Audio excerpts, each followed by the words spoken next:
Hello guys, मेरा नाम है सारिका। आज हम एक नई जर्नी स्टार्ट करने जा रहे हैं गाइस। उस स्टोरी का नाम है द इमॉर्टल वॉरियर, जो आप सबके दिल को छू जाएगी। तो उस स्टोरी का पहला चैप्टर का नाम है मासूम चोर।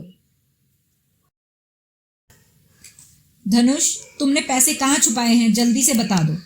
तुम्हारे परिवार को कितनी भी जरूरत क्यों ना हो, लेकिन तुम चोरी नहीं कर सकते धनुष। लोग कहते हैं अगर किसी को बचपन में ना कंचे चुराने की आदत हो जाती है तो चोरी करने लग जाता है। अभी से तुम्हें चोरी करने की आदत पड़ गई तो तुम्हारी तो जिंदगी ही बर्बाद हो जाएगी। डरा सहमा हुआ धनुष अपने मामा मामी के सामने सर झुकाए खड़ा था। उसके दोनों हाथों की मुट्ठी गुस्से से भिंची हुई थी और आंखों में पानी था। शर्म से धनुष ऊपर गर्दन तक नहीं उठा पा रहा था। पिता की मौत के बाद से उसकी माँ और वो खुद मामा मामी के भरोसे हो गए थे, लेकिन आज तो हद ही हो गई। आखिर चोरी का इल्जाम एक 15-16 साल की उम्र का जो हाई स्कूल का बच्चा है वो कैसे बर्दाश्त कर सकता है। तभी उसकी मामी फिर से उसे डांटते हुए बहुत तेज आवाज में कहती है, धनुष, मुझे मालूम है कि तुम्हें स्कूल की फीस के लिए पैसों की जरूरत है, पर तुम क्या चोरी करोगे और स्कूल की फीस चोरी चोरी करके पैसों से अपनी स्कूल की फीस भरोगे? ये तो बहुत गलत है। घर के सारे नौकर चाकर और कुछ मेहमान धनुष को घेर कर खड़े हैं और उनके ताने धनुष के कानों को चीरते हुए निकल रहे हैं, जैसे सचमुच धनुष ने अपने ही घर में मामा मामी के 3,000 रुपये चुराए हों।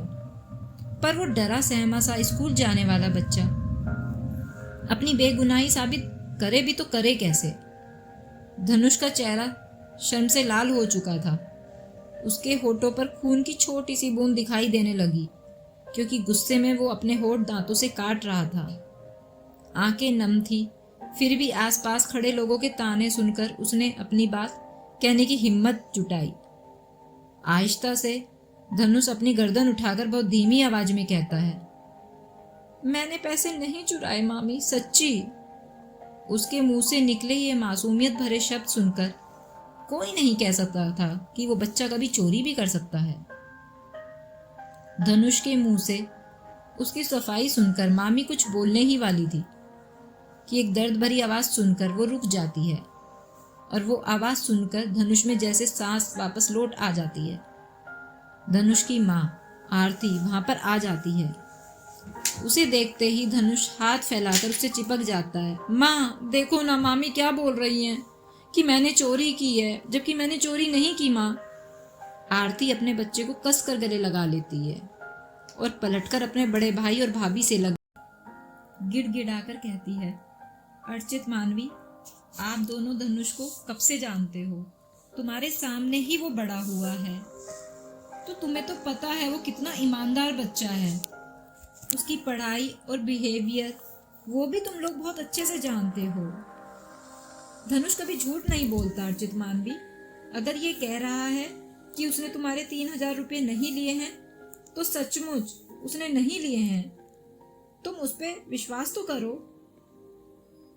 आरती अपने बेटे धनुष को कसकर दुलार से पकड़े हुए है और हाथ जोड़कर अर्चित और मानवी, जो लगभग 40 से 45 साल के रहे होंगे, उनसे विनती कर रही है कि मेरे पति के चले जाने के बाद किसी औरत का एकमात्र सहारा उसके बच्चा ही तो होता है, लेकिन यहाँ शायद आरती का खुद का छोटा भाई जो अर्चित है उसके लिए कोई सहानुभूति भी नहीं रखता है। अर्चित अपनी सख्त आवाज में आरती से कहता है, हम ये नहीं कह रहे हैं कि धनुष पैसे चुराए हैं, लेकिन हमें ये लगता है कि जरूर धनुष ने तुम्हें स्कूल की फीस के लिए परेशान होता देखकर वो पैसे छुपा लिए हो। ये हो सकता है आरती। इतना कहकर अर्चित दूसरी ओर देखना शुरू कर देता है।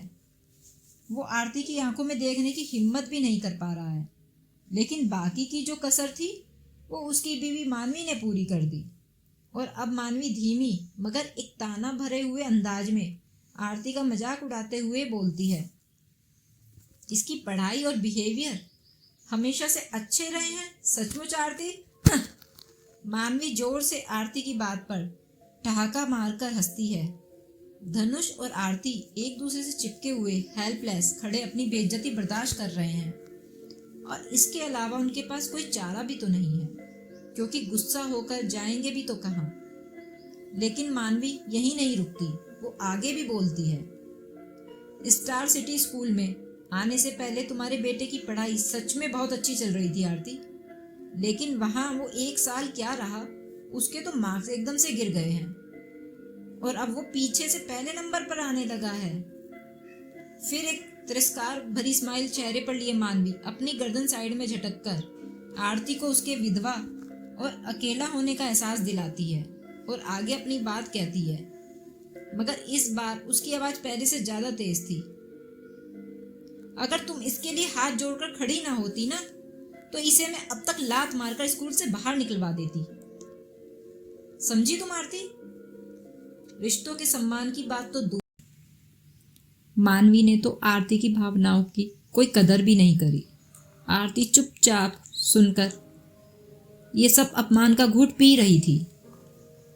अपने बड़े भाई अर्चित और अपनी भाभी मानवी की बात सुनकर आरती का चेहरा पीला पड़ चुका था और उसकी आंखें शर्म से झुकी हुई थी, लेकिन अपनी छाती से चिपटे धनुष, जिसे वो लोग अपने कमरे से 3,000 रुपये गायब होने के लिए जिम्मेदार ठहरा रहे थे, उसके मासूम चेहरे को देखकर आरती ने फिर एक बार अपने बेटे की बेगुनाही के फेवर में बोलने के लिए हिम्मत जुटाई। पर इससे पहले वे अपना मुंह खोलती, एक आवाज सुनकर आरती बोल ही नहीं पाई, क्योंकि पीछे से आवाज आई, बुआ जी। अर्चित और मानवी के बेटी तनु और बेटा अनु वहां आ चुके थे। आरती समझ जाती है कि अभी तो उसे और शर्मिंदा होना है।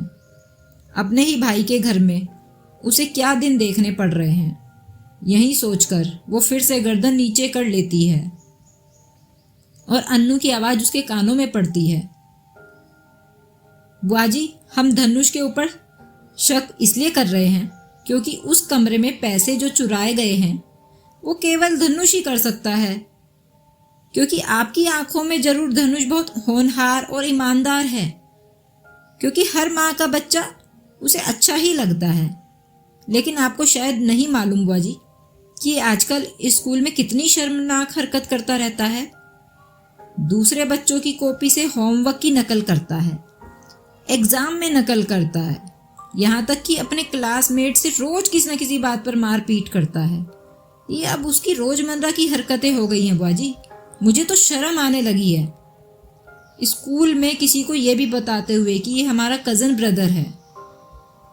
आरती दुखी मन से नम आंखों के साथ उसकी बात सुन रही थी, क्योंकि वो दोनों अर्चित और मानवी के बच्चे थे। अर्चित और मानवी से फिर भी थोड़ी शर्म और इज्जत की उम्मीद की जा सकती है, पर इन दोनों में रत्ती भर भी इस बात की कोई शर्म नहीं है, क्योंकि वे अपनी बुआ से बात कर रहे हैं। इसलिए आरती चुप होकर उनसे सुन रही थी, क्योंकि अगर वो कुछ भी बोलेगी तो वो दोनों उसे उल्टा ही जवाब देंगे और जवाब देने में 1 मिनट का समय भी नहीं लगाएंगे। लेकिन धनुष कैसे चुप रह पाता। वो उनकी बात काटकर जोर से चिल्लाया, तुम दोनों झूठे और बदतमीज हो और मुझ पर झूठा इल्जाम लगा रहे हो।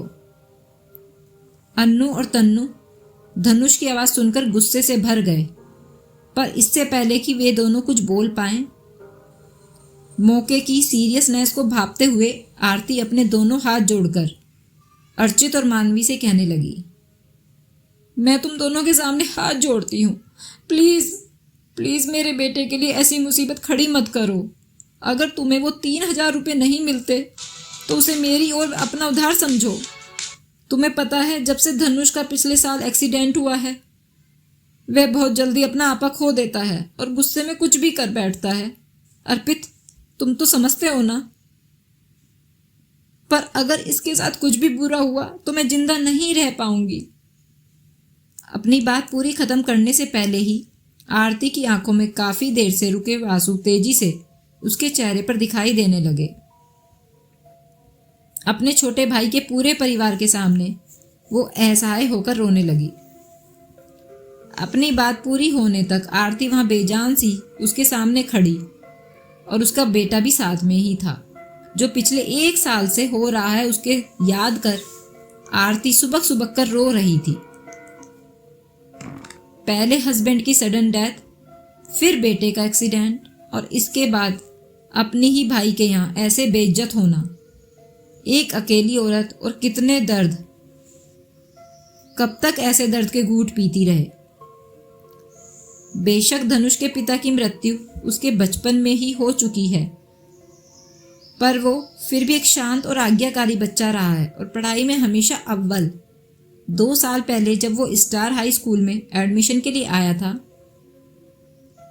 तो उसने स्कूल एंट्रेंस एग्जामिनेशन में पूरे शहर में सबसे ज़्यादा नंबर लिए थे। और यही नहीं, उसने क्लास में भी सभी एग्ज़ाम्स में अच्छे नंबर प्राप्त किए थे। पहले साल में तो धनुष ने सभी एग्ज़ाम्स में टॉप किया था, लेकिन बुरी किस्मत उनका पीछा ही नहीं छोड़ती है। धनुष की हालत 1 साल पहले हुए कार एक्सीडेंट के बाद से अभी तक पूरी तरह ठीक भी नहीं हो पाई है। अब न तो पहले की तरह समझदार और न ही शांत रहता है। उसे बहुत जल्दी गुस्सा आता है और उसे कोई भी बात याद नहीं रह पाती। उस एक्सीडेंट ने धनुष के दिमाग पर बहुत बुरा प्रभाव छोड़ा है। यहाँ तक कि डॉक्टर ने तो उसे परमानेंट मेंटल डिसऑर्डर डायग्नोस कर दिया था। अगर आरती की रिक्वेस्ट और स्कूल को उसके पिछले रिकॉर्ड को देखते हुए कोई उम्मीद नज़र न आती तो अब तक उसे स्कूल के कब का बाहर निकाल दिया गया होता। अन्नू और तन्नू एक दूसरे को देख के कुछ इशारा करते हैं, जैसे कि वो आरती का मेलो ड्रामा देखकर बोर हो चुके हैं और अब इससे ज़्यादा वो बर्दाश्त नहीं कर पा रहे हैं। वहाँ सब शांत खड़े हैं। धनुष अपनी माँ से चिपका हुआ है और आरती जैसे भगवान से ही अपनी हालत की शिकायत कर करके सुबक रही है। अर्चित और मानवी भी इधर उधर देख रहे हैं, जैसे कि वो आरती के वहाँ से जाने का इंतजार कर रहे हों। वहाँ खड़े सभी लोग आरती की ओर ही देख रहे हैं। तभी अचानक आरती से चिपटा हुआ धनुष, पता नहीं उसके शरीर में क्या कपकपाहट हो रही थी और उसकी आंखों से चमकती हुई रोशनी निकल रही थी। धनुष वहाँ खड़े हुए सभी लोग और अपने मामा मामी की ओर देख रहा है। उसे समझ नहीं आ रहा वो यहाँ कैसे पहुँच गया। वो खुद से कहता है, ये कौन सी जगह है माँ? मैं यहाँ कैसे पहुँचा? क्या मैं उस तूफान में फंसने के बाद भी मरा नहीं था? यहाँ क्या चल रहा है? क्या हो रहा है? धनुष भौचक्का सा खड़ा हुआ अपने चारों ओर देख रहा है। धनुष को याद आता है कि वो तो इमॉर्टल दुनिया में था और देवीय तूफान से जूझ रहा था, क्योंकि जैसे ही वो देवीय तूफान से बाहर निकल जाएगा तो वो इमॉर्टल दुनिया का एक देवता बन जाएगा और फिर वो अमर हो जाएगा। धनुष हाल में मौजूद बाकी सभी लोगों की ओर ऐसे देख रहा था जैसे वो कई वर्षों की नींद से अचानक से जाग गया हो। धनुष याद करने की कोशिश कर रहा है कि असलियत में उसके साथ क्या हो रहा है। उसके चेहरे पर एक अजीब सा सैड एक्सप्रेशन दिखाई दे रहा था। उसकी आंखों में एक रेस्टलेसनेस दिखाई दे रही थी, जैसे कोई बहुत बड़ा शौक उसे लगा हो। यहाँ आने से ठीक पहले उसके साथ क्या हुआ था वो सब कुछ उसे धीरे धीरे याद आ रहा था। धनुष की तूफानी मुसीबत का यह सबसे कठिन समय था जब वो अपनी सारी शक्ति खो चुका था। तब उसने उस देवीय तूफान से निकलने के लिए अपनी सारी विल पावर को एक्यूमुलेट। सामने से हुए वार को तो वो रोक सकता था, लेकिन जो पीछे से हमले हो रहे थे उनको रोकने का उसके पास कोई सॉल्यूशन नहीं था, क्योंकि उसकी पीठ पर कोई भी ना तो कोई कवच ना ही कोई ढाल थी जो उन हमलों को रोक सके। धनुष अपने उन दोस्तों को इन हमलों से नहीं बचा पा रहा था जिनके पास वो बहुत सारे देवीय रक्षा कवच देख रहा था या जो वो पहले की दुनिया में खोया हुआ था। धनुष का दिमाग उन सभी बातों को याद कर रहा है जो उसके साथ उस इमॉर्टल दुनिया में हुई थी।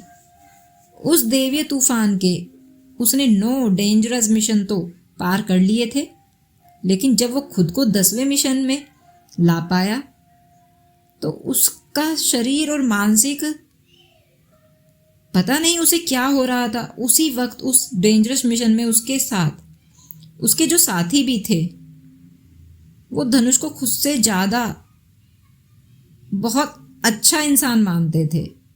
उन्हीं लोगों ने एक बार उस पर एक जानलेवा हमला भी कर दिया था और उन्हीं लोगों में शामिल थी जाह्नवी, जिसे धनुष सबसे ज़्यादा प्यार करता था। लेकिन जाह्नवी ने भी उसके दुश्मनों के साथ मिलकर धनुष का बड़ा दिल दुखाया था। उनके संयुक्त हमले के तहत धनुष का भाग्य लगभग बर्बाद हो गया था। यहाँ तक कि या इससे पहले कि उसका शरीर पूरी तरह से चकनाचूर हो जाता और वो अपनी चेतना खो देता, वे लोग पहले से ही अधीर थे और रहस्य में प्राचीन मैनुअल को छीनने के लिए दौड़ पड़े, जिसे धनुष ने गलती से प्राचीन राक्षसी भगवान से प्राप्त किया था, जिसका नाम था the heavenly art of cosmic genesis manual. उसे समझ आ चुका था कि इंसान का स्वभाव इतना ग्रीड और ईर्ष्या से भरा हुआ है कि प्यार और दोस्ती जैसे पवित्र बंधन भी लोगों के लिए कोई मायने नहीं रखते। धनुष वहीं खड़ा खड़ा ये सब सोच रहा है। उसे ध्यान ही नहीं है कि उसके हाल में मौजूद लोग जिन्होंने उसके ऊपर 3,000 रुपये चोरी करने का इल्जाम लगाया है, उसके बारे में क्या सोच रहे होंगे। धनुष फिर खुद से कहता है, मैं उस तूफान से बाहर निकलने में असफल रहा हूं, तो मैं जिंदा कैसे बच गया। मेरा शरीर तो खत्म हो जाना चाहिए और मेरी आत्मा अब तक राख बनकर हवाओं में उड़ जानी चाहिए थी, लेकिन मैं अब भी यहाँ कैसे हूँ। क्या धनुष अपने ही बनाए हुए इन दो संसारों के भंवर से निकल पाएगा। उसके अपने मामा को, अपनी बहन और उसकी माँ आरती के आंसुओं का कोई फर्क क्यों नहीं पड़ रहा है। क्या सचमुच धनुष ने 3,000 रुपये चुराए हैं। चैप्टर 2 चेतना। तभी धनुष को अपने आसपास की हवा से एक जानी पहचानी सी खुशबू आती है। जैसे ही वो खुशबू धनुष की नाक से होती हुई उसकी बॉडी में एंट्री करती है, उसके दिल एक अजीब सी खुशी की लहर दौड़ती है। धनुष के चेहरे के एक्सप्रेशन ही बदल जाते हैं। उसका गुस्से में पड़ चुका सख्त लाल चेहरा बिल्कुल कोमल हो जाता है। काफी देर के बाद धनुष का सर ऊपर उठता है और उसे एक दया से भरा बहुत ही कोमल चेहरा दिखाई देता है, जैसे उस औरत के चेहरे से टपकते प्यार ने उसे नहला दिया हो। उसे अपनी माँ दिखाई देती है, जो इन सभी दुश्मनों के बीच में धनुष को अपनी छाती से लगाए खड़ी थी, मानो पूरी दुनिया से वो धनुष के लिए अकेले ही लड़ रही हो। जहां वहां मौजूद सब लोग धनुष को चोर मानकर उसके ऊपर उंगलियां उठा रहे थे, ताने मार रहे थे। आरती को शायद इस बात का कोई फर्क ही नहीं पड़ रहा था। ओ गॉड, दिस पेन। मैं तो मर चुका हूं, फिर क्यों मुझे ये पेन रह रहकर टॉर्चर कर रहा है। धनुष जोर जोर से अपना सर हिला रहा था और अब वो उस चेहरे से अपनी आंखें चुराने की कोशिश कर रहा है, जिस चेहरे को उसकी आंखें पिछले कई हजार सालों से ढूंढ रही थी। धनुष उस कमरे में खड़े बाकी लोगों को सरप्राइज होकर देख रहा है। उसे समझ नहीं आ रहा कि वो अचानक से यहाँ कैसे आ गया। इमॉर्टल वर्ल्ड में धनुष ने उन 10,000 सालों में न जाने कितने अनगिनत तूफानों का सामना किया है, जहां उसे फिजिकली एंड मेंटली दोनों मुसीबतों का सामना करना पड़ा है। धनुष ने खुद को अपने परिवार के सभी लोगों से बिल्कुल अलग कर लिया था, पर इतने तूफानों के बाद भी वो अपनी माँ से कभी अलग नहीं हो सका। उसके दिल के आखिरी कोने में बस उसकी माँ ही बसी थी, बाकी उस परिवार का कोई भी नहीं। धनुष बड़बड़ाते हुए खुद से कह रहा है कि क्या ये जो लोग मेरे सामने खड़े हैं मेरे वही इंटरनल डिमॉन्स तो नहीं है जिनसे मैं इतने सालों से लड़ता आ रहा हूं। फिर अचानक ही धनुष के अंदर चल रहा वो तूफान, जिसमें कई हजार यादें उसके दिमाग की दीवारों से टकरा रही थी, उन सारी यादों ने जैसे धनुष के दिमाग में एक विस्फोट सा कर दिया हो। उन्हीं कुछ यादों में से कुछ ऐसी घटनाएं भी थी जो उसे धुंधली धुंधली ही याद थी। क्या मैं सचमुच धरती पर वापस आ गया हूं। मेरे उस इमॉर्टल वर्ल्ड में बिताए 10,000 साल धरती पर सिर्फ 1 साल के बराबर हैं। धनुष को काफी देर के बाद कुछ कुछ समझ आना शुरू हो चुका था। 1 साल पहले हुए कार एक्सीडेंट के बाद धनुष का शरीर तो ठीक था, पर उस एक्सीडेंट ने धनुष की मेंटल हेल्थ पर गहरी चोट दे रखी थी। उस एक्सीडेंट की वजह से धनुष को सोचने और समझने में कई बार बहुत टाइम लग जाता था। उसकी शक्ति पर इतना गहरा असर इफेक्ट हुआ था कि ना तो जल्दी से कोई वो बात समझकर उस पर अपना रिएक्शन दे पाता था और न ही उसे वो याद रहती थी बातें। और यही कारण है कि धनुष जिस क्लास का सबसे इंटेलिजेंट स्टूडेंट समझा जाता था, आज उसी क्लास के स्टूडेंट उसका मजाक उड़ाते हैं। वो एक ऐसा स्टूडेंट है जिसे अपने आसपास होने वाली चीज़ें तो सब समझ में आती हैं, पर बहुत कम मौक़ों पर ही वो अपना रिएक्शन दे पाता है। लेकिन धनुष के दिमाग में वो सारी यादें इकट्ठी होती रही हैं जो पिछले 1 साल में उसके साथ हुआ है, जिससे उससे ये समझ में आया है कि पिछले 1 साल में अर्थ पर क्या क्या हुआ है। धनुष की आत्मा का एक हिस्सा अमर्त्य की दुनिया यानी इमॉर्टल वर्ल्ड में फंस रही है, जहाँ का वो हीरो बन गया था। धनुष उस वर्ल्ड में पिछले 10,000 से बिल्कुल राजा की तरह जीता आया है, लेकिन वो ये नहीं जानता था कि उस अमर्त्य संसार में जब उसकी मृत्यु हो जाएगी तो उसकी आत्मा वापस उसे इसी धरती पर लाकर फेंक देगी, जहाँ उसके 10,000 साल सिर्फ 1 साल के बराबर हैं। अचानक से धनुष अपने सर को जोर जोर से हिलाने लगता है और जोर जोर से चिल्लाने लगता है, आह, मुझे बहुत पेन हो रहा है। परियों की रानी सोमती, महान राजा जोनू और राक्षस धूमकेतु, जिस दिन मैं दोबारा इस अमर्त्य संसार में जन्म लूंगा वो दिन तुम्हारे जीवन का आखिरी दिन होगा। धनुष गुस्से में है और गुस्से में वो अपने होठों को दांतों से दबाकर उसकी कही ये बात वहां खड़े सभी लोग सुन लेते हैं, जिन्हें समझ ही नहीं आ रहा है वो किसके बारे में बात कर रहा है।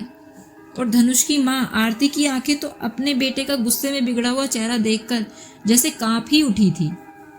घर के नौकर और मेहमान तो सोच रहे थे कि धनुष को कोई पागलपन का दौरा तो नहीं पड़ गया है। आरती भी अपने बेटे की चीख सुनकर डर जाती है और उसे कस के जकड़ लेती है और पूछती है, धनुष क्या हुआ बेटा, धनुष।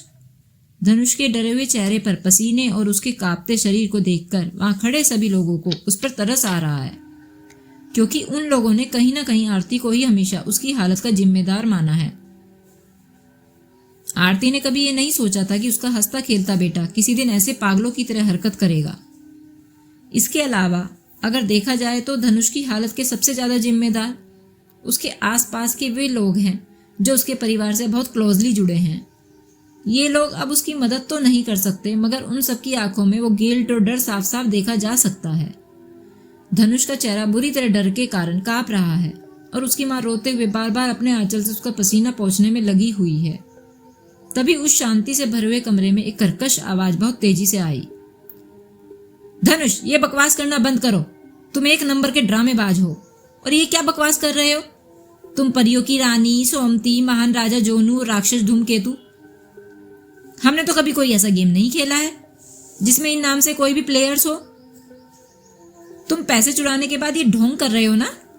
और ये आवाज थी उसकी कजिन तन्नू की, जो धनुष की हालत को एक ड्रामा समझकर बहुत तेज गुस्से में चिल्लाई थी, नालायक गधे, अब तुझे ये भी पता है कि पागलपन का बहाना कैसे करना है। मुझे तो लगा कि तू सच में ही पागल हो गया है, पर अगर तू ये समझ रहा है कि ये पागलपन का ड्रामा करके तू हमारे 3,000 रुपए गटक जाएगा तो ये तेरी बहुत बड़ी भूल है।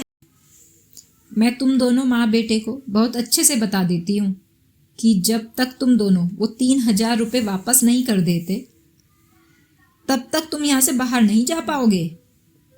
धनुष की मामी मानवी ने उन दोनों माँ बेटे को जैसे चोर मान ही लिया और उन्हें सावधान भी कर दिया, जैसे वो उन्हें वार्निंग दे रही हो। जैसे ही धनुष चिल्लाया था वो समझ चुका था कि वो अपना आपा खोकर कुछ ज्यादा ही बोल चुका है, जिसकी वजह से सब उसे यहाँ पागल समझ रहे हैं। लेकिन वहां खड़े सभी लोगों में सबसे ज्यादा चिंता धनुष को अपनी माँ की हो रही थी, जो लगातार रोए ही जा रही थी। उसे इस बात का कोई दुख नहीं था कि बाकी के लोग उसको क्या समझ रहे हैं, लेकिन उसकी माँ को उसकी ये हालत देखकर कितना दर्द हो रहा होगा, धनुष के दिमाग में बस यही चल रहा था। इसलिए उसने जल्दी से जल्दी खुद को संभाला और रोती हुई अपनी माँ के आंसू पोंछने लगा। धनुष अपनी रोती हुई माँ आरती से कहता है, माँ प्लीज मेरी चिंता मत करो, मैं बिल्कुल ठीक हूँ, आप रोना बंद करो माँ। ये सब वहां खड़ा जो भी देख रहा था, सबको यही लग रहा था कि ये लोग क्या कर रहे हैं, लेकिन मानवी को ये सब कुछ उन माँ बेटे का मिला जुला ड्रामा लग रहा था, ताकि वो 3,000 रुपये उन्हें वापस ना करने पड़े। इसलिए मानवी का चेहरा देखकर ही लग रहा था कि वो कितने गुस्से में है।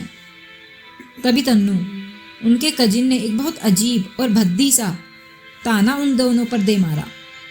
तन्नू कहती है, अब राक्षस है कोई तो राक्षस को ही जन्म देगा ना, और देवता देवता को ही। जैसे पेड़ से गिरा सेब उससे ज़्यादा दूर जाकर नहीं गिरता है, और चूहे के बच्चे बचपन से ही जमीन में गड्ढा करना सीख जाते हैं। धनुष सब समझ रहा था कि तन्नू ने ये ताना किस पे मारा है। धनुष समझ गया कि वो मेरे और मेरी माँ पे ये ताना मार रही है। धनुष अपनी मामी के चेहरे के भाव देख रहा है, जैसे वो अभी जल उठेगी, और फिर तन्नू की ओर देखकर कहता है, तन्नू क्या तुम में हिम्मत है ये गेम खेलने की? अगर तुम्हें लगता है कि तुम्हें इस खेल को खेलने में बहुत मजा आने वाला है, मुझे तुम्हें एंटरटेन करने में बुरा नहीं लगेगा। तन्नू सरप्राइजली धनुष की ओर देख रही थी। उसे समझ ही नहीं आ रहा था कि आखिर धनुष कौन से खेल की बात कर रहा है। उसके शॉकिंग फेस को देखते हुए धनुष ने आगे कहना शुरू किया, जब उसे आप खो दोगे तभी उसकी हिफाजत करना जानोगे। जब उसे आप खो दोगे तभी आपके लिए क्या सबसे महत्वपूर्ण है ये जानोगे।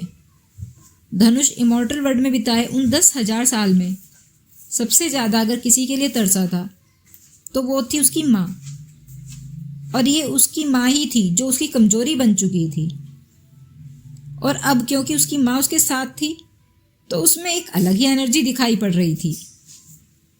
दिल ही दिल में धनुष ये कसम खा चुका था कि कुछ भी हो उसे अपनी माँ को परिवार के बाकी लोगों से बचाना है। धनुष तो पहले ही खुद को अपना आपा खोने का दोषी मान चुका था, जिसकी वजह से उसकी माँ इतनी दुखी थी। लेकिन जब उसने अपनी मामी और तन्नू के बदतमीजी भरे ताने और बातें सुनी तो वो खुद पर कंट्रोल नहीं कर सका, और उसकी जगह कोई और भी होता तो अपनी माँ की आंखों में आंसू देखकर कोई भी बेटा चुप नहीं रह पाता। इसलिए धनुष ने जिस गुस्से के उबाल को इतने समय से अंदर दबा रखा था वो अचानक से फटकर बाहर आ गया। जब धनुष अपने उस इमॉर्टल वर्ल्ड से वापस अर्थ आया तो बाहर तो कोई बदलाव नहीं हुआ, लेकिन धनुष के शरीर में एक चौंकाने वाला बदलाव देखने को मिला है। उसकी समझ पहले की तरह ही बिल्कुल शार्प हो गई थी। यहाँ तक कि बोलने का, चलने का तरीका सब कुछ जैसे काफ़ी बदल गया था। ऐसा लग रहा था जैसे धनुष एक न्यू सोल के साथ रीबॉर्न हुआ हो। धनुष की चेतना पहले से तकरीबन 10 गुना बढ़ चुकी थी, और उसके दिमाग के सोचने समझने की शक्ति तो करीब पहले से 100 गुना बढ़ चुकी थी।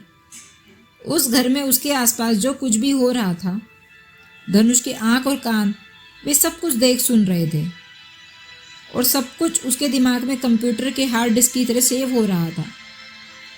इसी वजह से धनुष का अपने शरीर और दिमाग पर कंट्रोल जादुई रूप से डरावने स्तर तक बढ़ गया था। ऐसा लग रहा था जैसे किसी रस्सी से बंधा हुआ उसके दिमाग को अचानक से किसी ने आज़ाद कर दिया हो। सभी बंधनों से अब वो आज़ाद हो चुका हो, और अब उसके सामने सचमुच एक बिल्कुल नया संसार हो। वो 10,000 साल जो धनुष ने उस इमॉर्टल वर्ल्ड यानी अमर्त्य संसार में बिताए थे, वहाँ चाहे वो कोई बड़े अधिकारी का पोता था या फिर एक सुप्रीम वॉरियर, धनुष एक बड़ी पोजीशन पर था और वहाँ सब उसके आदेशों का पालन करते थे। और अब इस वर्ल्ड में जहाँ वो खुद अपने मामा के घर में अपनी माँ के साथ उनके एहसानों पर जिंदा था, उन लोगों के लिए उसका ये हावी बिहेवियर को एक्सेप्ट करना इम्पॉसिबल था। इसलिए जब धनुष उस कमरे में चिल्लाया तो वहाँ खड़े लोगों के लिए बहुत सरप्राइज की बात थी, क्योंकि हमेशा चुप रहने वाला लड़का जुबान कैसे खोल सकता है, और वो भी अपने मामा मामी के सामने। कमरे में मौजूद सब लोग कुछ मोमेंट्स के लिए ऐसे शांत हो गए जैसे कि वहाँ कड़ाके की बर्फ पड़ गई हो। उसके मामा मामी तो धनुष का ये रूप देखकर ऐसे बैठे थे जैसे उनके गले में किसी ने फांसी का फंदा बांध दिया हो, ताकि उनके गले से एक भी शब्द ना निकल सके। पर अब इस कमरे में पड़ी बर्फ धीरे धीरे पिघल रही है। तभी उसके मामा अर्चित गुस्से से उस पर चिल्लाते हैं, धनुष, तुझे किसने परमिशन दी हमारे सामने ऐसे चिल्लाने की? अपने से बड़ों के सामने ऐसे बात करते हैं? इस बात की भी तमीज भूल गया है तू? क्या यही सब सिखाया तेरी माँ ने तुझे? एक तो जिस घर में रहते हो उसमें चोरी करते हो और ऊपर से फिर बदतमीजी भी करते हो। धनुष का मामा अर्चित उसके ऊपर चिल्ला तो रहा था, लेकिन कहीं ना कहीं वो भी धनुष का ये रौद्र रूप, बदला हुआ रूप देखकर घबरा रहा था। लेकिन जैसे धनुष ने अपने मामा के बेटी तन्नू को गुस्से में जवाब दिया था, तो अर्चित ने बोलना जरूरी समझा। लेकिन अर्चित भी ये समझ चुका था कि अब धनुष पहले जैसा मासूम बच्चा नहीं रहा है, और ये सचमुच उसके लिए एक बड़े डर की बात है। और हुआ भी वही जिस बात के लिए अर्चित डर रहा था, क्योंकि अब उसका भांजा धनुष शांत रहने वालों में से नहीं था। धनुष ने भी अपने मामा अर्चित की बात का जवाब कुछ उनके ही अंदाज में दिया। मुझसे कौन सी इज्जत की बात करते हो तुम मामा? जरा सोच कर देखो, क्या तुम्हें हक है ऐसी बात करने का? अब अर्चित अपना खुला मुंह लेकर उसकी बात चुपचाप सुन रहा था, और अर्चित ही क्यों, वहां मौजूद बाकी सभी लोग भी, धनुष की मामी मानवी और उनके बच्चे अन्नू और तन्नू, यहां तक कि घर के सभी नौकर चाकर भी धनुष की ओर एक ही टक देख रहे थे, और जैसे सब इंतजार कर रहे हो कि अब आगे धनुष और क्या बोलेगा या इतना कहकर चुप हो जाएगा। लेकिन धनुष तो जैसे आज चुप होने की सोच ही नहीं रहा था, और वो बच्चा चुप होता भी कैसे, जिसकी माँ को सबके सामने उसके अपने मामा ने ही बेइज्जत कर दिया हो। नेक्स्ट चैप्टर में सुनिए, क्या धनुष से इतनी बेइज्जती के बाद उसका मामा अर्चित उसे छोड़ देगा? आखिर क्या राज है उन गायब हुए 3000 रुपये का?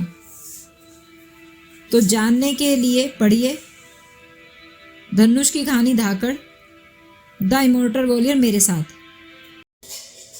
चैप्टर 3, बदला।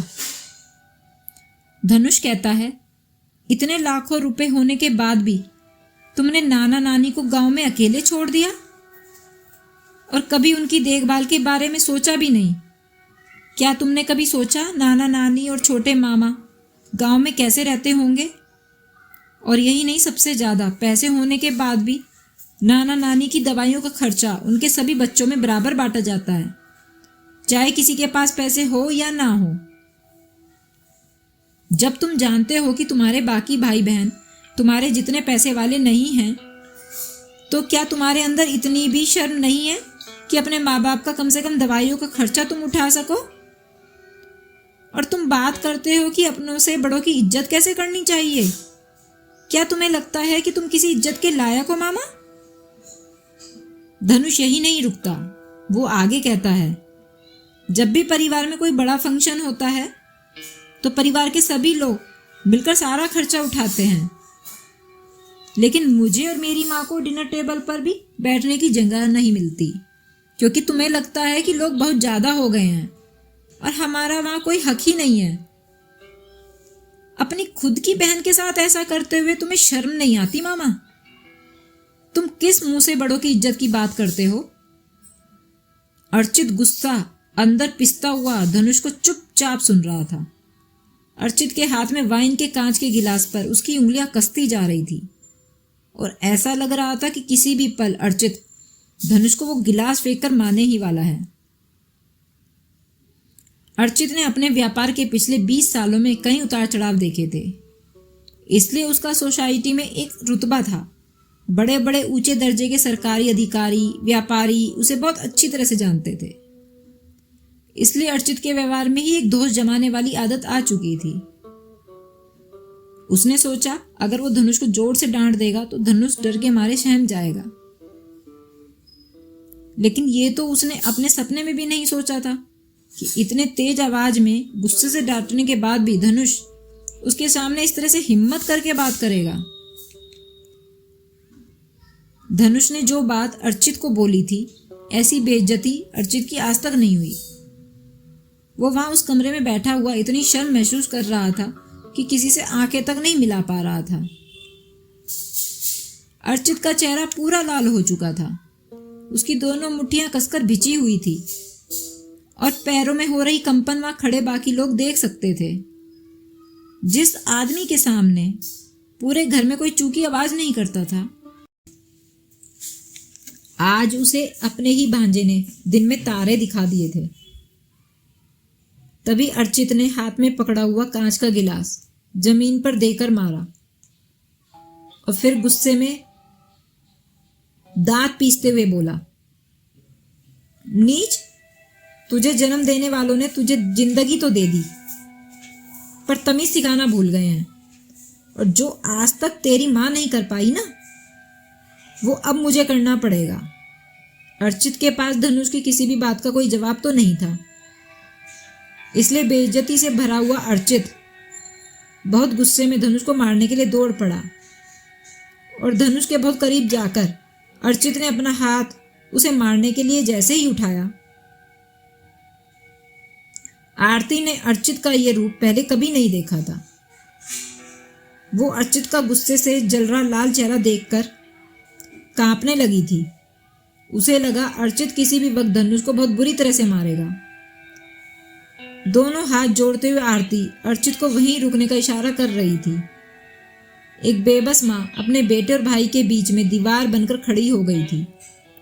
ऐसा लग रहा था मानो थप्पड़ धनुष को लगेगा और जान आरती की निकल जाएगी, जबकि दूसरी ओर वहीं बैठे मानवी और उसके बच्चे अन्नू जैसे जिस पल का उन्हें इंतजार था वो आ गया हो। लेकिन धनुष के दिमाग में कुछ और ही चल रहा था। अर्चित के गुस्से का उस पर जैसे कोई असर ही नहीं पड़ा। अर्चित का हाथ अब उससे कुछ ही दूरी पर रह गया था। धनुष के चेहरे पर एक ठंडी सी बेहद मंद मुस्कान थी। धनुष को झटके के साथ अपने इमोर्टल वर्ल्ड के स्किल्स याद आए,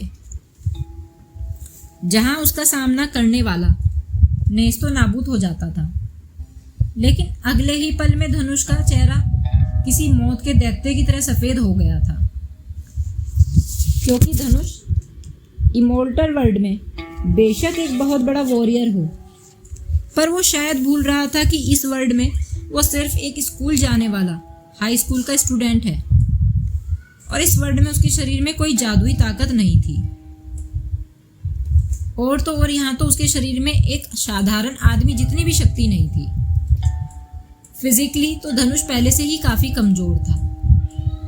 अर्चित तो पहले से ही अपनी बेइज्जती सहन नहीं कर पा रहा था।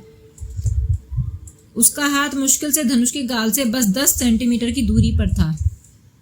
बावजूद इसके धनुष, जिसे ये पता था कि अर्चित का थप्पड़ बहुत जल्द उसके गाल पर बस पड़ने ही वाला है, वो एक मस्त मुस्कान लिए उसके सामने खड़ा था, क्योंकि धनुष खुद को एक वॉरियर समझ रहा था, जहां अर्चित जैसे साधारण से आदमी की उसके सामने कोई औकात ही नहीं है। और फिर भी इस साधारण आदमी ने उस पर हमला करने की जुर्रत की है। तभी अचानक से धनुष अपनी पूरी ताकत लगाकर गुस्से में बहुत जोर से चिल्लाता है, अर्चित, तेरी इतनी हिम्मत!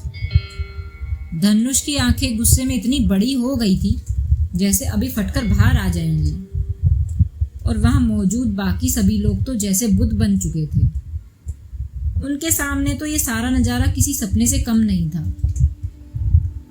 आरती भी बेचारी बेबस भी कभी अपने भाई को तो कभी अपने बेटे को देख रही थी। उसे तो बस यही डर रहा था कि धनुष को कहीं कोई दिमागी दौरा ना पड़ जाए। गायब हुए 3000 रुपए का इल्जाम तो पहले ही अपने सर ले चुकी थी, लेकिन आज जो हो रहा है उसे रोकने की आरती की सारी कोशिश नाकाम होती नजर आ रही थी। अर्चित भी धनुष की वो ललकार सुनकर जैसे थोड़ा घबरा सा गया था।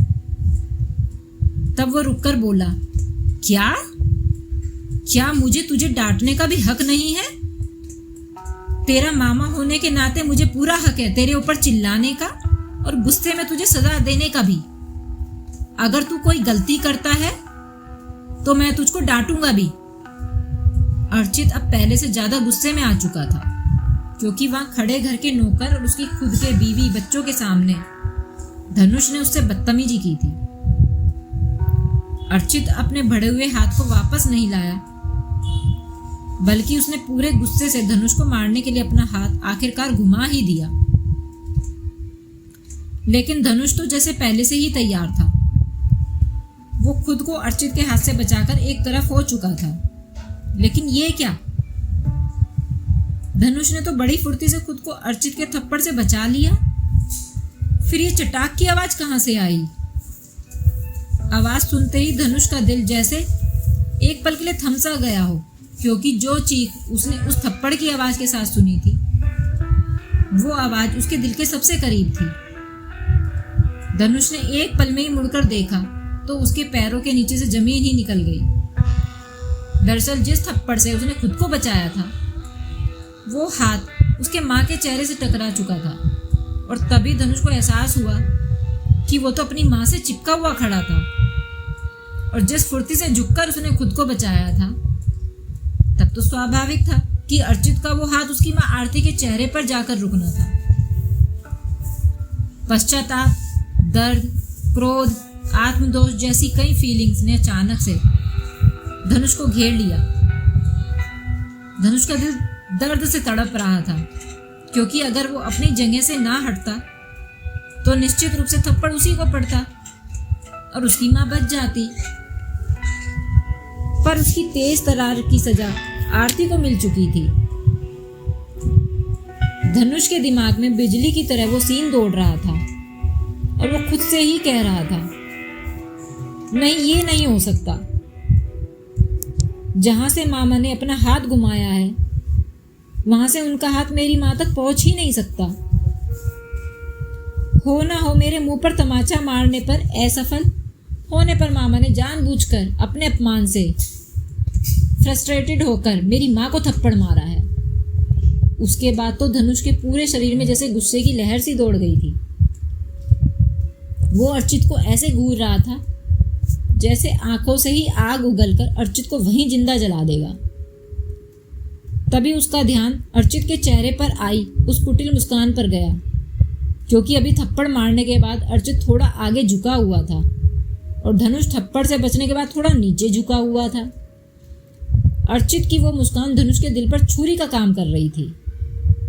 उसका दिल कर रहा था कि अपने शरीर की सारी हिम्मत जुटाए और अर्चित से भिड़ जाए, पर कहाँ दुबला पतला छोटा सा बच्चा धनुष और कहाँ उसके तकरीबन 6 फीट लंबे तगड़े मामा, कैसे लड़ पाएगा? धनुष अंदर ही अंदर अपने पूरे गुस्से को पी गया, और फिर उसके पास इसके अलावा कोई चारा भी तो नहीं था।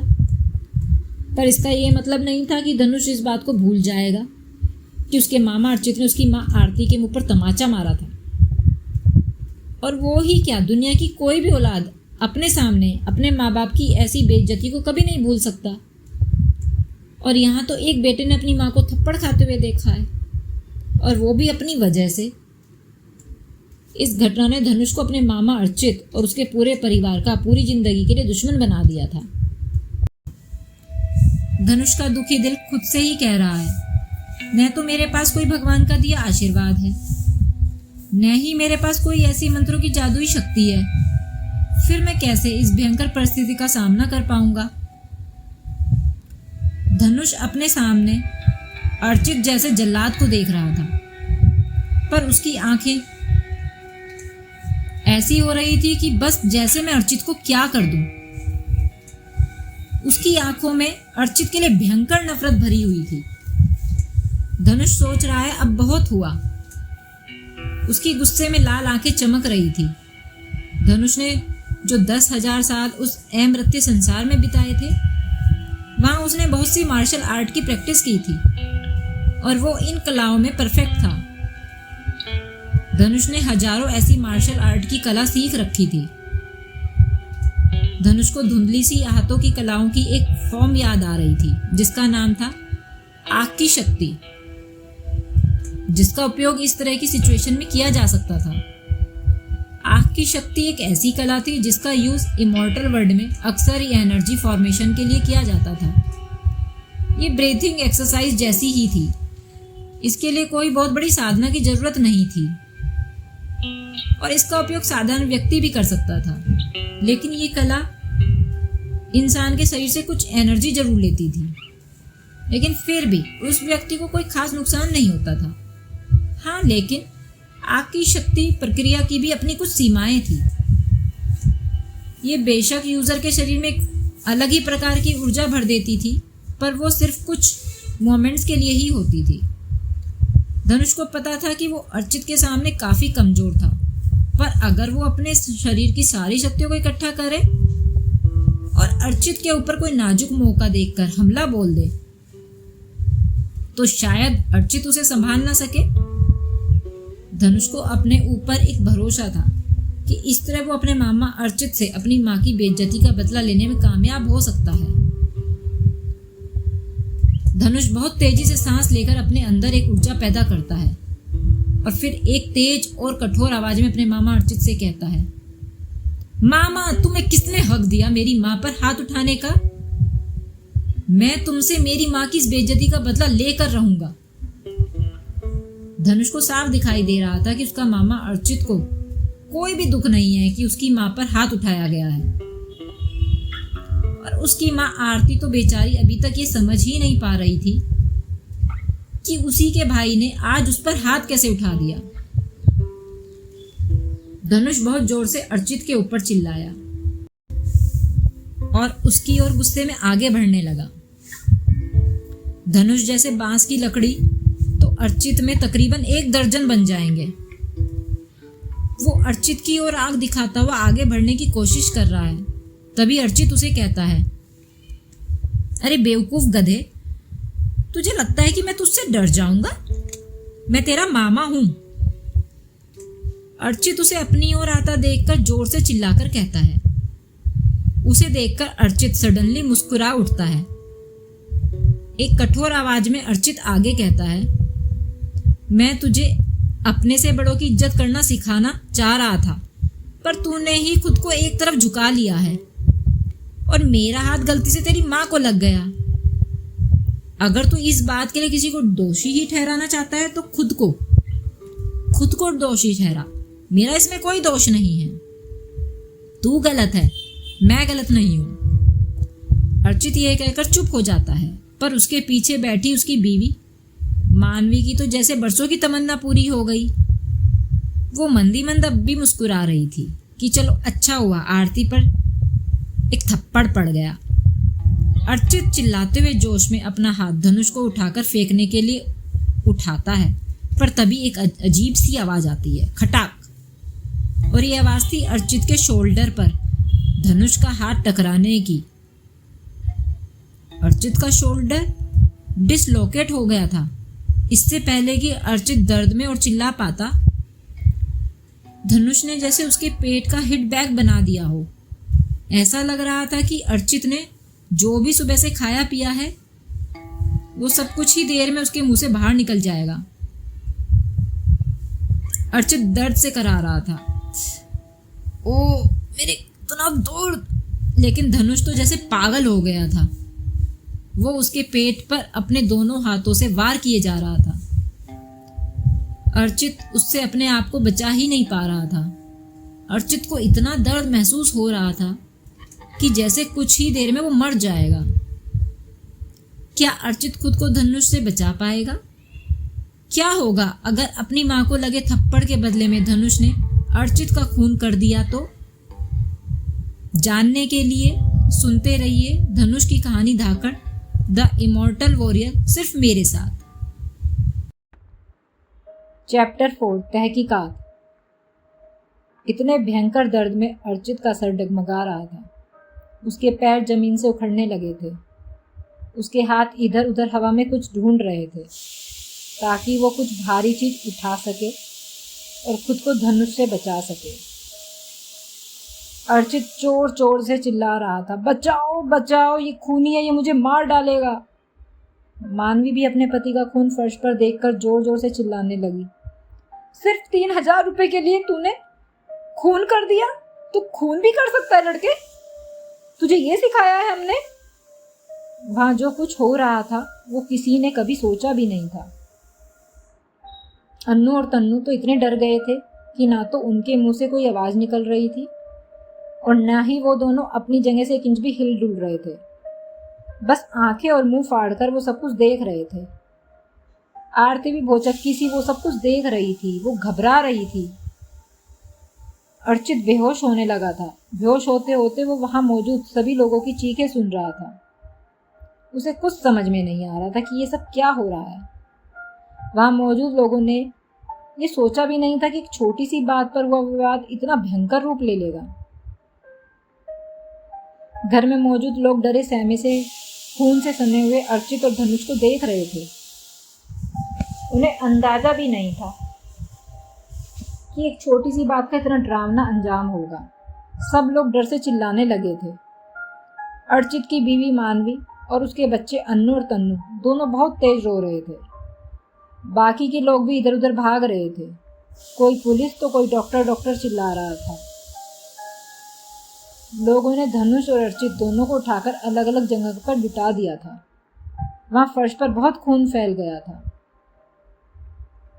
अर्चित तो दर्द में चिल्लाकर बेहोश हो चुका था और धनुष जैसे किसी बहुत बड़ी जंग से घायल होकर लौटा हो। किसी को भी ये समझ नहीं आ रहा था कि उन दोनों में कौन गलत था। अभी तक उन चुराए हुए 3,000 रुपये का भी पता नहीं लगा था कि चोरी किसने की। इसलिए धनुष को भी जिम्मेदार ठहराना गलत था। और अर्चित जिसने धनुष की मां पर हाथ उठाया था, तो क्या एक बेटा ये बर्दाश्त कर सकता है जिसके सामने उसकी मां को किसी ने थप्पड़ मार दिया हो? वो अगर लड़ता नहीं तो क्या करता? आखिर कोई ये बात बर्दाश्त नहीं कर सकता कि उसकी मां के ऊपर कोई हाथ उठा सके। कुछ ही देर में वहां मची उथल पुथल के बीच पुलिस की एंट्री हो जाती है। कुछ फालतू लोग तो पुलिस को देखते ही चुपचाप वहां से चले जाते हैं। पुलिस के आते ही एक अजीब सी घटना होती है। अर्चित जो काफी देर से बेहोश पड़ा था, अचानक से उसके शरीर में न जाने कहां से थोड़ी सी जान आ गई और वो तेज तेज कराने लगा, मेरा दर्द, मेरा शरीर पूरा दर्द से। अर्चित ने जैसे ही धनुष को देखा, उसकी आंखों में वो सारा सीन फिर से चलने लगा जब धनुष उससे लड़ रहा था। चारों ओर कमरे में बहुत सारे पुलिस वाले आ चुके थे। अर्चित ने अपने आप को संभाला और एक नज़र धनुष पर डाली, जिसे देखते ही अर्चित की आंखों में फिर से गुस्सा भर गया और वो चिल्लाकर पुलिस वालों से बोला, ऑफिसर, इस लड़के ने मेरे 3,000 रुपये चुराए हैं। मैं आपको इस लड़के को गिरफ्तार करने की रिक्वेस्ट करता हूँ। ये चोर है। आरती बेचारी रोते हुए हाथ जोड़कर खड़ी थी, जैसे उसके मुंह में शब्द ही खत्म हो चुके थे। तभी लेडी पुलिस ऑफिसर क्रांति कहती है, यहाँ हमें खून होने की रिपोर्ट मिली है। क्या मैं जान सकती हूँ वो रिपोर्ट किसने की है? उस पूरे हॉल में एक शार्प कॉन्फिडेंस भरी आवाज ने सबका ध्यान अपनी ओर खींच लिया और वैसे भी इतनी देर से लोग वहां लड़ाई झगड़े की बातें ही सुन रहे थे। क्रांति सिंह की बॉडी लैंग्वेज से ही वो बड़ी तेज तर्रार दो टूक बात करने वाले पुलिस ऑफिसर लग रही थी। पुलिस ऑफिसर क्रांति सिंह ने अर्चित की बातों को नजरअंदाज कर दिया था और अब वो उस पूरे हॉल में चारों ओर देख रहा था। वहां हुई घटना का मुआयना कर रही थी और तभी उन्होंने मर्डर रिपोर्ट में होने की बात पूछी। मानवी ने सर झुकाकर खुद से हुई गलती की माफी मांगी और पुलिस ऑफिसर क्रांति सिंह से बेहद दबी हुई आवाज में कहा, मैडम जी, मर्डर की रिपोर्ट मैंने की थी। मैं बहुत डर गई थी। उसके लिए मैं आपसे माफी मांगती हूँ। मैंने पहली बार ऐसा खून खराबा देखा था। मुझे मेरे पति की हालत देखकर डर लग रहा था। वो सांस भी नहीं ले पा रहे थे और उनका बहुत ज्यादा खून भी बह चुका था। मुझे लगा आज मैं अपने पति को खो दूंगी। कहते कहते वो रोने लगती है।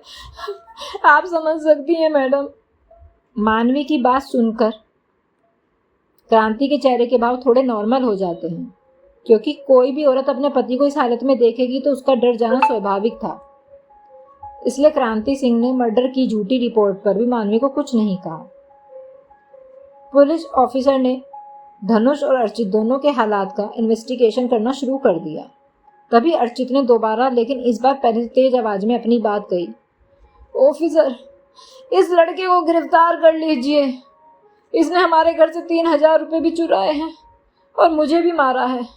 और तो और जब मैंने इसकी इस हरकत पर इसे डांटा तो इसने मुझ पर हमला कर दिया और मेरा हाथ तोड़ दिया। अर्चित अपनी बेइज्जती का धनुष से बहुत बुरा बदला लेना चाहता था। वो उस सीन को भूल ही नहीं पा रहा था जब धनुष ने उसका हाथ तोड़ दिया था। और ये बात अर्चित को अच्छी तरह से समझ आ चुकी थी कि धनुष पहले की तरफ कोई मासूम बच्चा नहीं है जिसे वो कभी भी डांट पीट सकता था। लेकिन पुलिस ऑफिसर क्रांति सिंह अर्चित की किसी भी बात पर ध्यान नहीं दे रही थी। वो तो बस अपने पुलिसिया अंदाज में उन दोनों को लगी चोटों का मुआयना कर रही थी। और इसी बीच उन्होंने अपने साथ आए हवलदारों को उस एरिया को सील करने का ऑर्डर दे दिया था ताकि कोई भी एविडेंस के साथ छेड़छाड़ ना कर सके। अर्चित जो एक रसूख वाला आदमी है, उसे लगा कि शायद लेडी पुलिस ऑफिसर क्रांति सिंह उसे पहचान नहीं पा रही है। तब उसने क्रांति सिंह को अपनी पहचान बताने के लिए कहा, ऑफिसर, आप शायद मुझे जानती नहीं हैं। आपके कमिश्नर मिस्टर पाटिल मेरे बहुत पुराने मित्र हैं और इंस्पेक्टर शर्मा तो मेरे बिल्कुल भाई जैसे हैं। आप चाहें तो मेरे बारे में अभी उनसे फ़ोन करके पूछ सकती हैं। मेरा काफ़ी लेना देना रहता है उनसे। आपको तो पता ही होगा कि आपके इस नए पुलिस हेडक्वार्टर की बिल्डिंग में हमने भी काफ़ी दान दिया है। बाकी आप तो मुझे काफ़ी समझदार नज़र आती ही हैं।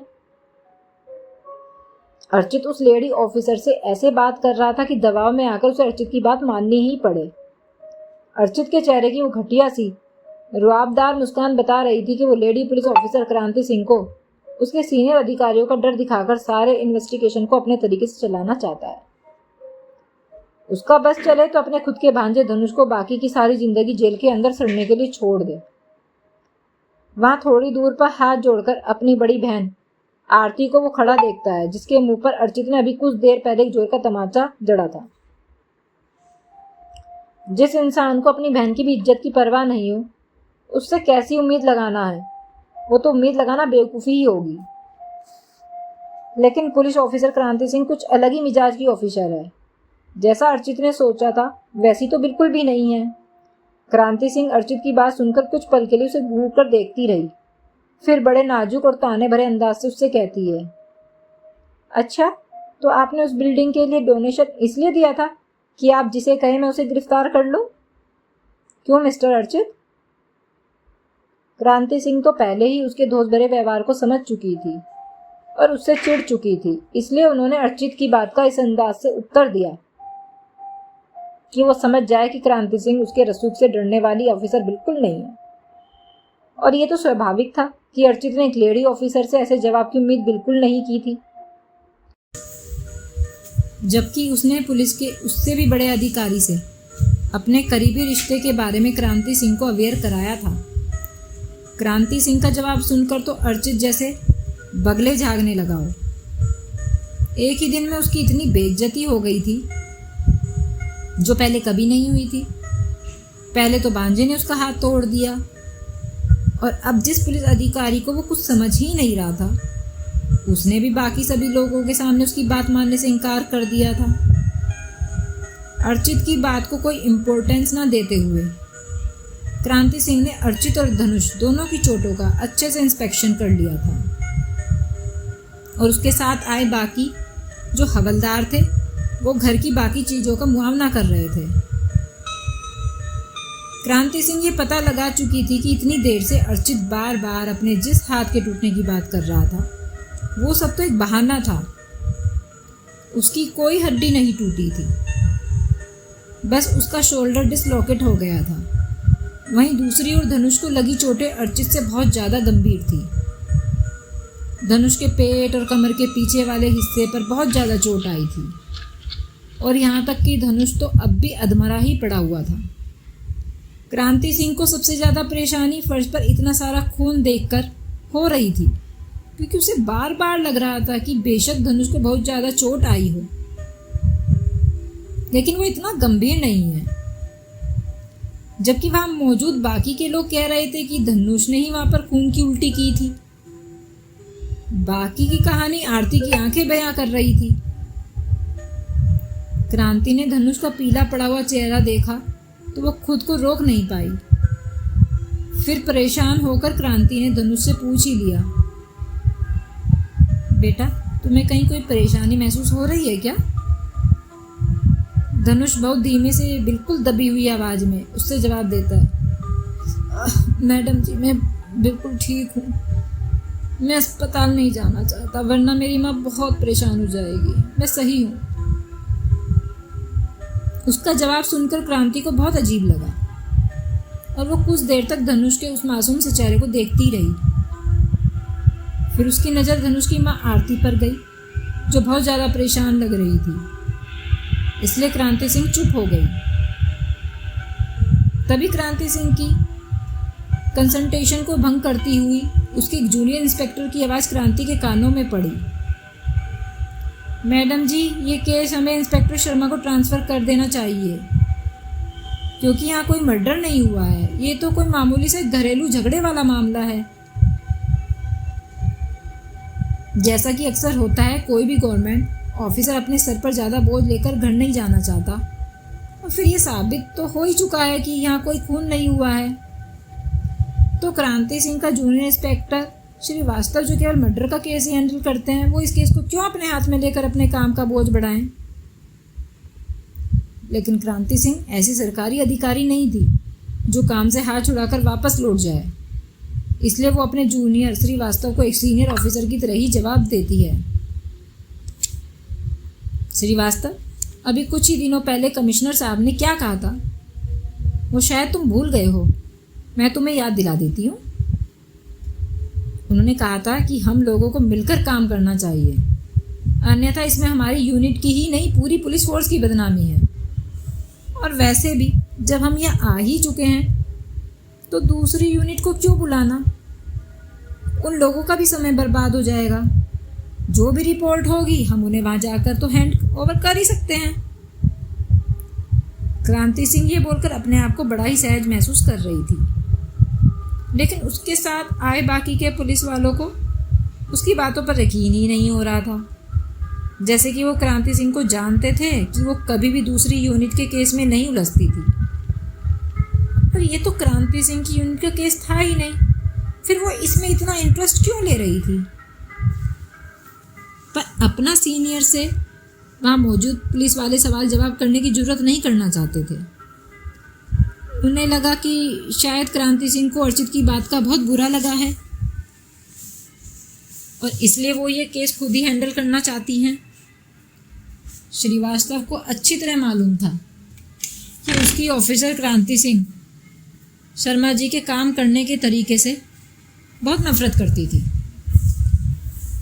और जब अर्चित ने उनसे कहा कि वो कमिश्नर पाटिल और इंस्पेक्टर शर्मा को बहुत अच्छे से जानता है, तो शायद यही बात क्रांति को बहुत बुरी लगी हो। तो न चाहते हुए भी अर्चित ने अपना रुबाब दिखाने के चक्कर में अपनी कब्र खोद ली है। क्रांति सिंह ने अपनी यूनिट के बाकी लोगों को आंखों ही आंखों में एक इशारा किया और वो सभी अर्चित के घर की तलाशी लेने लग गए। जब अन्नू और तन्नू ने पुलिस वालों को घर की तलाशी लेते हुए देखा तो जैसे उनके पैरों से जमीन ही निकल गई हो। उन दोनों के उड़े हुए चेहरे के रंग से साफ पता लग रहा था कि जरूर कुछ तो गड़बड़ है। अन्नू और तन्नू दोनों के पैर कांप रहे थे। उनकी माँ मानवी तो अर्चित को संभालने में लगी हुई थी। अन्नू और तन्नू भगवान से दुआ मांग रहे थे कि किसी तरह पुलिस उन 3,000 रुपये की बात भूल जाए जिन्हें चुराने का इल्जाम उन दोनों ने मिलकर अपने कजिन भाई धनुष पर लगा दिया था। लेकिन अन्नू और तन्नू इतना डर रहे थे कि उनकी हिम्मत भी नहीं हो रही थी कि वो पुलिस वालों से कुछ भी कह सकें। अर्चित को लगा कि उसके दोनों बच्चों का चेहरा इसलिए उतरा हुआ है क्योंकि उसे चोट लग गई है। इसलिए वो उन दोनों की ओर देखकर कहता है, अन्नू तन्नू तुम दोनों दुखी मत हो बेटे, मेरा सिर्फ शोल्डर डिस्लोकेट हुआ है और इसमें घबराने की बात नहीं है। ये बहुत जल्दी ठीक हो जाएगा बच्चों। अपने पिता की बात सुनकर अन्नू और तन्नू दोनों बहुत जोर से रोने लगे, लेकिन वो दोनों कुछ भी नहीं कह पा रहे थे। अगर वो कुछ भी बोलेंगे तो वहाँ मौजूद पुलिस वाले सब सुन लेंगे। इसीलिए दोनों बस रो ही जा रहे थे और उनकी हालत देखकर अर्चित सोच रहा था कि मेरे दोनों बच्चे मुझसे कितना प्यार करते हैं। वो दोनों मेरी हालत देखकर रो रहे हैं। अर्चित की फैमिली का मेलोड्रामा चल ही रहा था कि तभी घर के अंदर से एक हवलदार एक कपड़े में बंधे हुए कुछ पैसे लेकर वहां आ जाता है और पुलिस ऑफिसर क्रांति के पास जाकर कहता है, मैडम जी, अंदर अलमारी के ऊपर से मुझे रुमाल बंधा हुआ जिसमें कुछ पैसे ऐसे रखे हुए थे कि किसी के हाथ न लग जाएं। उन पैसों को देखकर वहां मौजूद सभी लोग एक दूसरे से कुछ कानाफूसी करने लगे। अर्चित और मानवी तो दोनों उस रुमाल को पहचानने की कोशिश कर रहे थे। अन्नू और तन्नू ने अपनी रोने की आवाज थोड़ा तेज कर दी थी। धनुष और उसकी माँ आरती भी एकटक बिना पलक झपकाए उस रुमाल को देखे जा रही थी और उसके अंदर जो पैसे दिखाई दे रहे थे उन्हें ही देखे जा रहे थे। बस अब कुछ ही देर में पता चलने वाला था कि ये पैसे किसने वहां छुपाए थे। अर्चित के होठों की हंसी साफ साफ बता रही थी कि अब धनुष का जेल तो जाना तय है। क्या सचमुच धनुष ने अपने ही मामा के घर में चोरी की थी? क्या अर्चित धनुष से अपनी बेइज्जती का बदला लेने के लिए उसे जेल भिजवा देगा? जानने के लिए सुनिए धनुष की कहानी धाकड़ द इमॉर्टल वॉरियर सिर्फ मेरे साथ में। हेलो गाइस, अगर आपको मेरी स्टोरी अच्छी लगी है और आगे इसी तरह आप लोग सुनना चाहते हैं तो मेरे चैनल को लाइक, शेयर एंड सब्सक्राइब करना ना भूलें और बेल आइकन भी प्रेस करना ना भूलें। राधे राधे।